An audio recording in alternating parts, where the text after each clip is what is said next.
she asked. "Is there space left in your bed?" And in that single fragile sentence, my entire world seemed to stop breathing. The rain outside my small Ohio apartment pounded against the windows like it was trying to break in, and for a moment, I wondered if I should let it. I had spent years building walls high enough to keep out storms, both the kind that flooded streets and the kind that shattered hearts.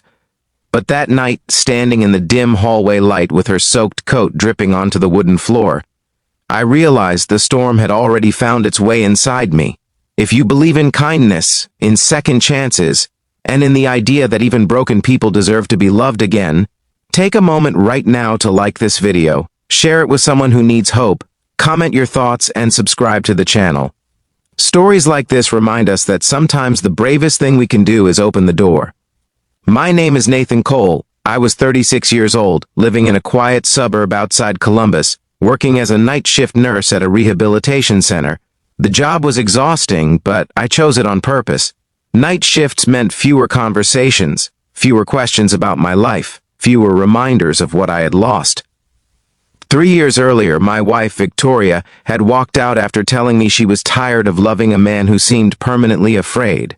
Afraid of failing, afraid of not being enough, afraid of loving too deeply and losing it all.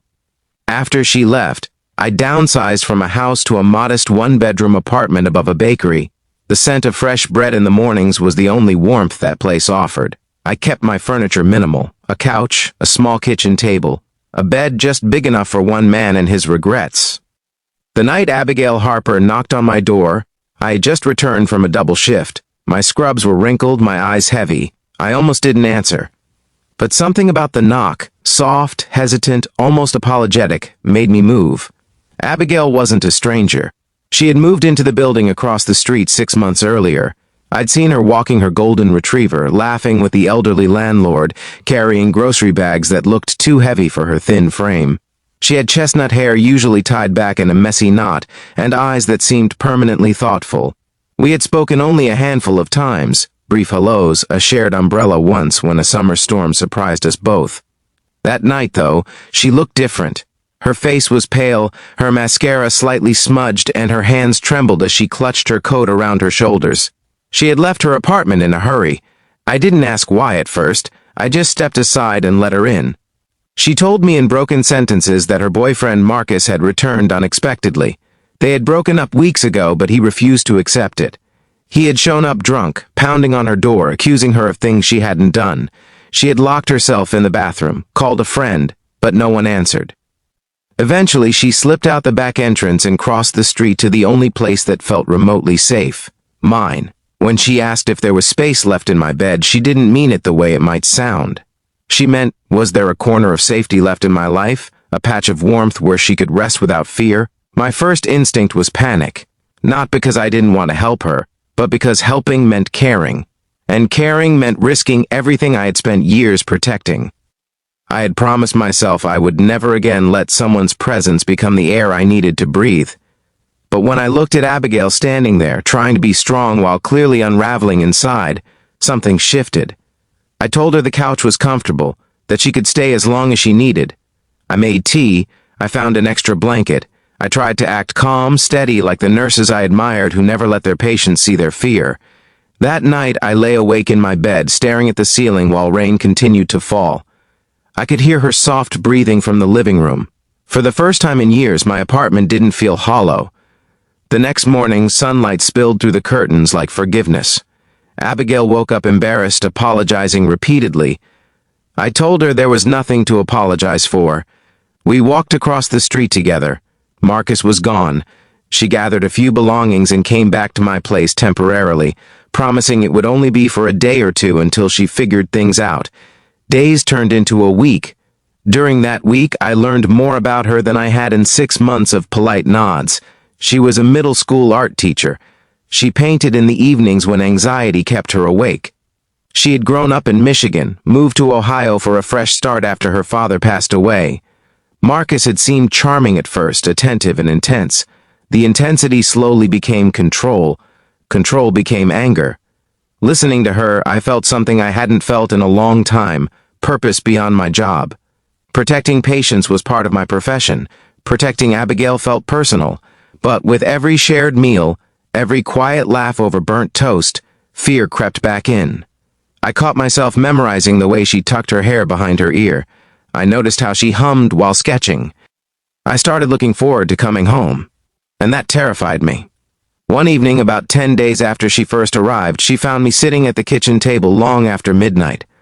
I had just received a call from my supervisor informing me that funding cuts might eliminate my position. The rehabilitation center was downsizing. Suddenly, the stability I clung to felt fragile. I didn't want her to see me like that, uncertain, shaken, but she did. She sat across from me, her expression calm, and reminded me that I had helped dozens of people rebuild their lives. She told me losing a job didn't mean losing value. Her voice was steady in a way mine wasn't. It was then she asked again, quietly this time, if there was space left in my bed, and I surprised myself with my answer. I asked her what would happen if she said she wanted to stay forever. The room felt suspended in time. Outside, traffic hummed in the distance. Inside, my heart pounded loud enough to drown it out. She didn't laugh. She didn't hesitate. She said she wasn't asking for forever yet. She was asking for now, for safety, for honesty, for the chance to build something slow and real instead of fast and fragile. That night, she moved from the couch to my bed, not as an escape from fear, but as a step toward trust. We lay side by side, not touching at first, just breathing in the same space. It felt sacred, vulnerable, terrifying. Over the next months, life tested us relentlessly. Marcus attempted to contact her again, forcing us to file a restraining order. My job officially ended, pushing me into a period of unemployment I hadn't experienced since my early 20s. Bills stacked up, doubts resurfaced. There were nights I almost pushed her away, convinced she would eventually see the cracks in me and leave like Victoria had. But Abigail refused to let fear dictate our story. She found part-time tutoring work to help cover expenses. I applied to hospitals across the state. We learned to communicate instead of retreat. Slowly, change came. I secured a position at a larger medical center in Cleveland, one that valued my experience and offered growth. Abigail transferred to a nearby school district. We packed my apartment, the one that had once felt like a shelter for one broken man, and moved into a small rental house with peeling paint in a backyard just big enough for a dog she insisted we adopt. On the day we carried the last box inside, she looked around the empty living room and smiled. It wasn't perfect, neither were we, but it was ours. 1 year after that rainy night, I found myself standing in that same living room, now filled with mismatched furniture and the scent of fresh coffee. I told her I was done being afraid of forever. I told her that when she asked if there was space left in my bed, she had really been asking if there was space left in my heart. And there was. There always had been. She didn't need a grand proposal. She just needed certainty. And for the first time in my life, I offered it freely. Before we reach the end, I want to ask you something deeply personal. If this story has touched even a small part of your heart, if you've ever been afraid to let someone in but did it anyway, please comment, "There is still space for love." Your words might give someone else the courage to open their door. Love didn't arrive in my life with fireworks. It arrived drenched in rain, trembling but brave enough to knock. It taught me that healing isn't about avoiding storms. It's about finding someone willing to stand in the rain with you. So if this story moved you, if it reminded you that kindness can change everything and that second chances are worth the risk, please like this video, share it with someone who needs hope, and subscribe to the channel. Your engagement helps stories like this reach hearts that may be waiting for their own knock at the door. Because sometimes, when someone asks if there's space left in your bed, what they're really asking is whether you still believe in forever. And sometimes, the most courageous answer you can give is yes.